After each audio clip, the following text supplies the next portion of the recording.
Hello students, आपका स्वागत है। आज का हमारा टॉपिक है आयकर। आयकर क्या होता है कि अगर मान लीजिए कोई व्यक्ति, कंपनी या संस्था एक निश्चित आय से अधिक आय अर्जित करती है तो उसे अपनी आय का कुछ % हिस्सा आयकर के रूप में सरकार को देना होता है।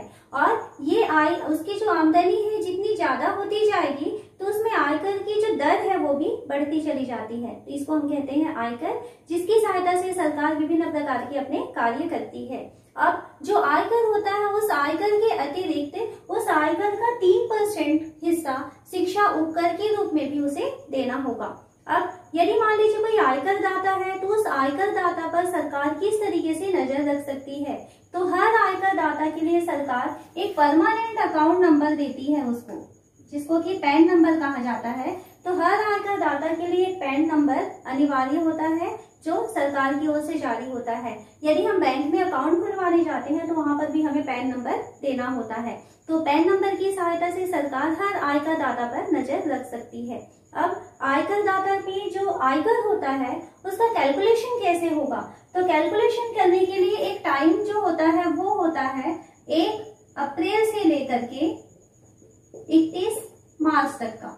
तो 1 अप्रैल से 31 मार्च के बीच जो एक साल का टाइम होता है तो वो होता है वित्तीय वर्ष। इसको हम कहते हैं वित्तीय वर्ष। तो वित्तीय वर्ष कब प्रारंभ होगा?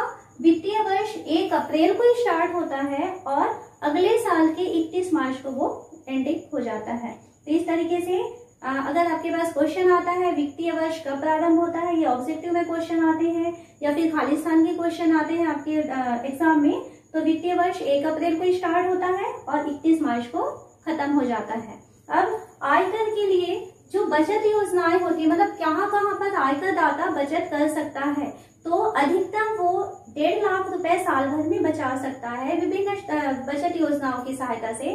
अगर मान लीजिए कोई व्यक्ति जीवन बीमा पॉलिसी खरीदता है तो वहां पे वो बचत कर सकता है। यूलिप में अगर जमा वार्षिक किस्त है वहां वो बचत कर सकता है।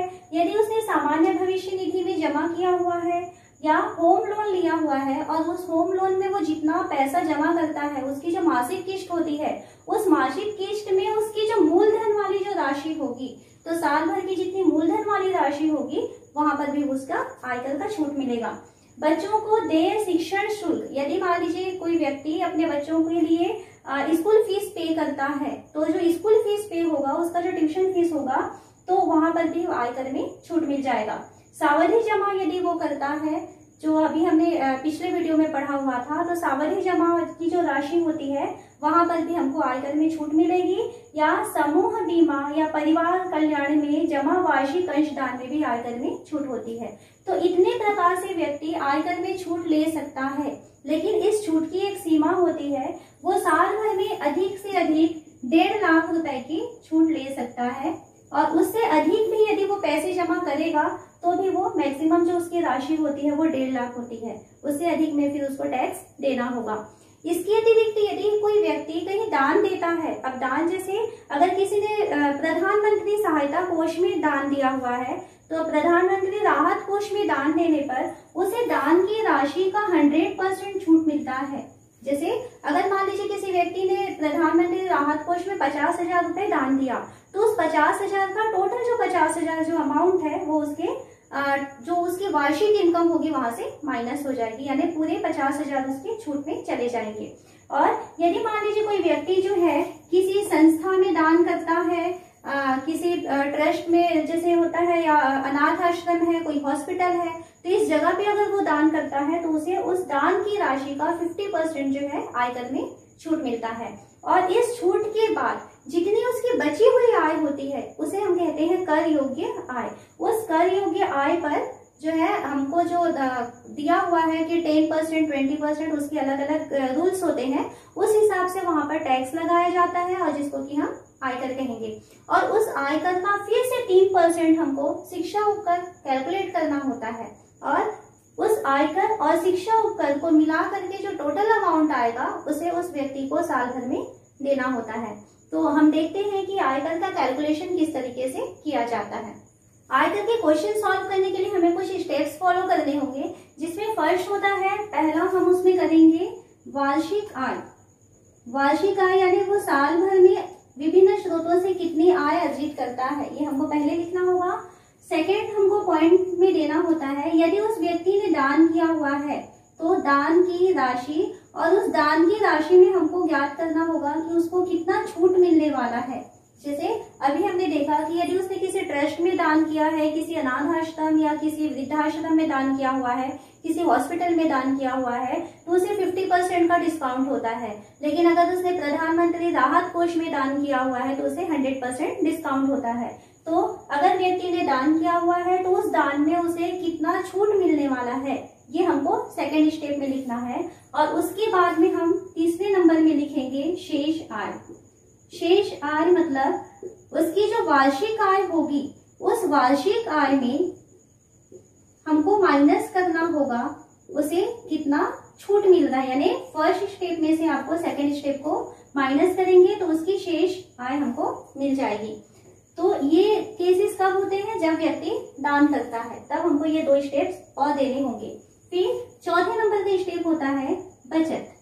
बचत यानी विभिन्न स्रोतों से वो कितनी बचत कर सकता है। जैसे उसने होम लोन पटाया हुआ है तो होम लोन में उसका कितना मूलधन वार्षिक गया है, यदि उसने बच्चों की फीस पे की हुई है, शिक्षण शुल्क जमा किया है तो शिक्षण शुल्क में उसका कितना पैसा जमा हुआ है। तो ये विभिन्न स्रोतों से, अगर मान लीजिए जैसे सावधि जमा खाता किया हुआ है, सामान्य भविष्य निधि किया हुआ है, तो इसका कैलकुलेशन करते हैं और बचत को निकालते हैं कि उसकी बचत कितनी हो रही है। अब बचत के लिए जैसे कि हमने कहा कि वो साल भर में 1.5 लाख रुपए बचा सकता है, तो आप अपने क्वेश्चन के हिसाब से, क्वेश्चन में दिया रहेगा कि वार्षिक बचत कितनी कर सकता है, तो वहां पर हमें वो ध्यान रखना है। कहीं पर वो 1.5 लाख के क्वेश्चन दिए रहते हैं, कहीं पर 1 लाख, क्योंकि अभी जो हम क्वेश्चन सॉल्व कर रहे हैं वो पुराने आंकड़ों पे सॉल्व करते हैं। ओके, तो यहाँ पे बचत हम कैलकुलेट करेंगे और बचत जो है जनरली जो है यहाँ पर 1.5 लाख रुपए का होता है। ये क्वेश्चन के ऊपर डिपेंड करता है कि आपको एग्जाम में क्या दिया रहेगा, तो जो दिया रहेगा उतनी हम मैक्सिमम बचत को लेंगे। और उसके बाद में 5वां हम लिखते हैं कर योग्य राशि। कर योग्य राशि का मतलब होता है कि उसकी जो आय बची हुई थी, उस आय में से हम बचत को माइनस कर देते हैं, जितना वो बचत किया हुआ है। तो आय में से अगर हमने बचत को माइनस किया हुआ है तब हमको मिल जाएगा कर योग्य राशि। और 6वें नंबर में इस कर योग्य राशि पर हम आयकर की गणना करते हैं। आयकर की गणना, अब आयकर की गणना के लिए भी हमको वहां पर डाटा दिया रहेगा कि महिलाओं के लिए आयकर के अलग आंकड़े होते हैं, पुरुषों के लिए आयकर के लिए अलग आंकड़े होते हैं, जो वृद्ध व्यक्ति होते हैं उनके लिए भी आयकर की जो सीमा होती है, आयकर दर, वो भी अलग होती है। तो वो क्वेश्चन में दिया रहेगा, तो उस क्वेश्चन के हिसाब से हम यहाँ पर आयकर की गणना करेंगे, जिसको कि कहा जाता है देय आयकर। देय आयकर। फिर उसके बाद 7वें नंबर में हमको कैलकुलेशन करना होता है शिक्षा उपकर। शिक्षा उपकर का मतलब होता है कि आपने 6वें नंबर में जो देय आयकर निकाला हुआ है, इस देय आयकर का 3% आपको शिक्षा उपकर फिर से कैलकुलेट करना है और शिक्षा उपकर की वैल्यू निकालेंगे। और 8वें नंबर में फिर फाइनली आपका आंसर होता है कुल देय आयकर। कुल देय आयकर, तो कुल देय आयकर में जो 6वां नंबर है और 7वां नंबर है, यानी देय आयकर के साथ में अगर हम शिक्षा उपकर को जोड़ते हैं तो जो टोटल अमाउंट आता है उसे हम कहते हैं कुल देय आयकर। यानी उस व्यक्ति को साल वित्तीय वर्ष के आखिरी में उसे कुल देय आयकर 6वें या 7वें का जो भी अमाउंट आएगा उतना उसको सरकार को देना होता है। तो ये स्टेप्स हमें फॉलो करने हैं और इसके हिसाब से हमको कैलकुलेशन करना होगा। यहाँ हमें क्वेश्चन देते हैं, हमें दिया हुआ है वित्तीय वर्ष 2013-14 में एक शासकीय कर्मचारी की वार्षिक आय 4,10,000 रुपए है। वह प्रति माह 4,000 रुपए सामान्य भविष्य निधि खाते में तथा 24,000 रुपए वार्षिक जीवन बीमा प्रीमियम में जमा करता है। वह 25,000 रुपए का राष्ट्रीय बचत पत्र खरीदता है। प्रधानमंत्री राहत कोष में जो 100% कर मुक्त है 20,000 रुपए तथा एक वृद्धाश्रम में जो 50% कर मुक्त है 12,000 रुपए दान करता है। उसके द्वारा वर्ष के अंत में आयकर की गणना कीजिए, जबकि सभी बचत 1 लाख रुपए तक कर मुक्त है। ये क्वेश्चन दिया है और यहाँ पर आयकर गणना की दर दिया हुआ है। अगर 2 लाख रुपए तक आय होती है तब आयकर की दर 0 होगी, 2 लाख से 5 लाख के बीच में आयकर 10% देना है और 5 लाख रुपए से 10 लाख रुपए तक आयकर 20% है। तो ये क्वेश्चन है।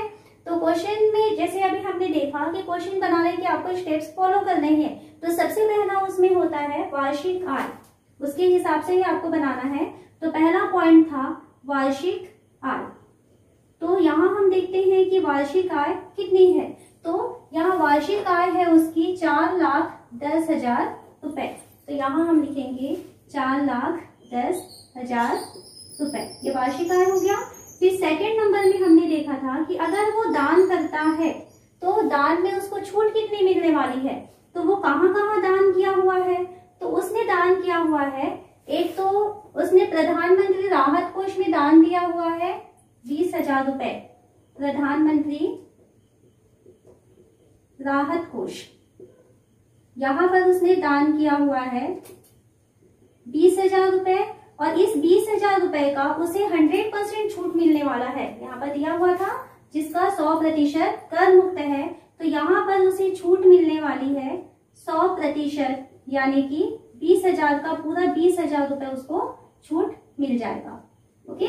और सेकंड उसने और दान किया हुआ है, एक वृद्धाश्रम में उसने 12,000 रुपए का दान किया और उस 12,000 रुपए का उसे 50% छूट मिलने वाला है।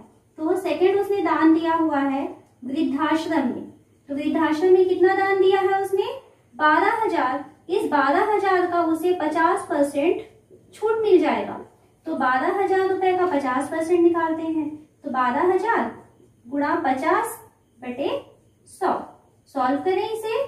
तो ये 2 जीरो और 2 जीरो कैंसिल हो गया, 12 पंचे 60 और ये 2 जीरो, यानी कि यहाँ पर उसे 6,000 रुपए की छूट मिलने वाली है। तो दान में उसकी कुल छूट कितनी है। तो कुल छूट उसका मिल जाएगा, पहले में उसे 20,000 रुपए की छूट मिली थी और प्लस सेकेंड टाइम उसे 6,000 रुपए की छूट मिली है, यानी कुल छूट उसकी 26,000 रुपए है। ओके। तो यहाँ वार्षिक आय 4,10,000 रुपए और उसको छूट मिल रहा है 26,000 रुपए। तो अब हम लिखते हैं उसकी शेष राशि। अब तीसरा स्टेप लिखते हैं शेष राशि या शेष आय। तो शेष आय के लिए क्या करेंगे, इस 4,10,000 रुपए में से माइनस कर देंगे उसकी छूट की राशि, यानी कि 26,000 रुपए को। तो इसकी वैल्यू कितनी हो जाएगी। तो ये हो जाएगा 3,84,000 रुपए। तो 3,84,000 रुपए उसकी शेष आय बची हुई है। अब इसके बाद हम निकालते हैं कि उसने बचत कहाँ कहाँ किया हुआ है। तो तीसरा नंबर हम लिखते हैं, यहाँ पे चौथा नंबर हो जाएगा। चौथा नंबर में हम लिखते हैं बचत। तो बचत कहाँ कहाँ किया है। अब फिर से क्वेश्चन को पढ़ते हैं। वह प्रति माह 4,000 रुपए सामान्य भविष्य निधि खाते में बचत किया है। तो क्या किया है उसने, सामान्य भविष्य निधि में वो प्रति माह 4,000 रुपए जमा करता है, जबकि हमें वार्षिक चाहिए। तो क्योंकि उसने प्रति माह जमा किया था 4,000 रुपए, तो साल भर में कितना जमा किया। तो 4,000 गुणा 12, तो 12 चौक 48,000 रुपए उसने साल भर में सामान्य भविष्य निधि में जमा किया। फिर उसके बाद और बढ़े तो ये आपका 24,000 रुपए वार्षिक जीवन बीमा प्रीमियम। तो यहाँ कैसा किया है उसने, वार्षिक किया है। कैसा, कहाँ पे किया है उसने, वार्षिक जीवन बीमा प्रीमियम में। तो जीवन बीमा प्रीमियम में वो 24,000 रुपए वार्षिक किया है, तो डायरेक्ट आपको यहाँ 24,000 लिख देना है। यहाँ पर क्योंकि मासिक था इस कारण से वहां पे हमने 12 का गुणा किया हुआ है, और ये वार्षिक कर रहा है तो डायरेक्ट उसका 24,000 रुपए साल भर का बचत हुआ था। उसके बाद उसने 25,000 रुपए का राष्ट्रीय बचत पत्र खरीदा है। तो राष्ट्रीय बचत पत्र वो एक ही बार खरीदा जाता है, तो ये हो गया 25,000 रुपए। इसके अलावा उसने और कहीं कुछ जमा किया है क्या, ये खरीदता है, उसके बाद उसमें दान की राशि दी है। तो टोटल बचत कितना हो गया, इसको हम जोड़ लेते हैं। तो 8 4 12, 12 5 17, ये 3 शून्य हो गए, और 4 4 8 और 1 9, 97,000 रुपए वो बचत करता है। फिर उसने कहा है कि सभी बचत 1 लाख रुपए तक कर मुक्त है, और यहाँ पे उसकी जो बचत है वो कितनी आ रही है, 97,000 हजार है, यानी ये जो राशि है वो 1 लाख रुपए से कम राशि है, इस कारण से ये बचत हमको टोटल ले लेना है। तो आप चौथा नंबर में बचत हो गया। पांचवा नंबर हमको लिखना होता है कर योग्य राशि। कर योग्य राशि, तो कर योग्य राशि में हम क्या करते हैं कि जो उसकी शेष आय बची हुई है 3,84,000, उस शेष आय में हमें बचत को माइनस करना है। तो 3,84,000 में माइनस करेंगे 97,000 रुपए जो उसने बचत किया हुआ है। तो ये 0 हो गया, यहाँ पर 7 हो गया, ये हो जाएगा 8 और ये 2। 2,87,000 रुपए उसकी कर योग्य राशि है, जिस पर हमें इनकम टैक्स कैलकुलेट करना है। और इनकम टैक्स कैलकुलेशन करने के लिए क्या आंकड़े दिए गए हैं कि 2 लाख रुपए तक तो उसे कोई टैक्स नहीं देना होगा। यहाँ 2,87,000 रुपए आ रहा है। इस 2,87,000 रुपए में से जो 2 लाख रुपए है उस पे उसे कोई टैक्स नहीं देना है। उसके बाद की राशि कैसे होने वाला है, 2 लाख से 5 लाख के बीच का जो अमाउंट होगा उस अमाउंट का उसे 10% देना होगा। तो इसका कैलकुलेशन देखते हैं। छठवां नंबर लिखते हैं आयकर की गणना। आयकर की गणना, तो आयकर की गणना में सबसे पहले हमें लिखना है 2 लाख रुपए। तो 2 लाख रुपए तक कितना आयकर देना है उसे, निरंक या इसको लिखते हैं 0 रुपए। ठीक है। अब 2 लाख रुपए से 2,87,000 कितना ज्यादा है, तो ये उससे 87,000 रुपए ज्यादा है। तो ये इसका फर्स्ट हुआ। सेकंड, 2,87,000 माइनस 2 लाख रुपए। ठीक है, कितना आ रहा है 87,000 रुपए। इस 87,000 रुपए का उसे देना होगा 10%। तो निकालते हैं 87,000 का 10% यानी बटे 100। 2 शून्य और ये 2 शून्य कैंसिल हो गया, तो इसे यहाँ पर देना होगा 87,100 रुपए।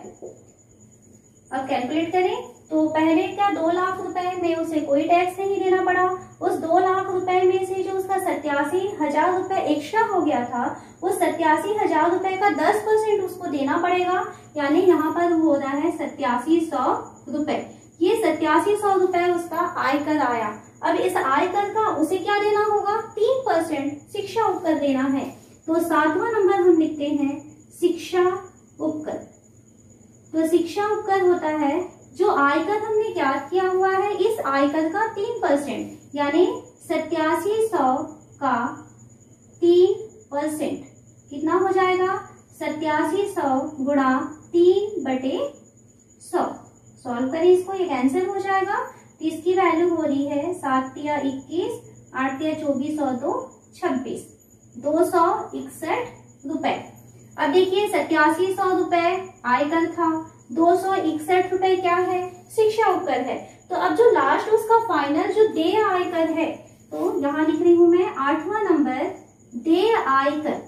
तो देय आयकर क्या होता है, जो हम स्टेप नंबर 6 में निकाले हैं आयकर और स्टेप नंबर 7 में निकाले हैं शिक्षा उपकर, इन दोनों को जोड़ेंगे तो जो कुल अमाउंट आएगा वो उसका देय आयकर होगा। तो क्या करेंगे, 87,100 में हमें जोड़ना है 261 रुपए को। तो इसकी वैल्यू आ रही है 8,961 रुपए। तो उसे वर्ष के आखिरी में 8,961 रुपए आयकर के रूप में देना है। आपको इनकम टैक्स का ये क्वेश्चन समझ में आ चुका होगा। अब हम अपने आगे आने वाली वीडियो में इसके कुछ क्वेश्चन और सॉल्व करेंगे।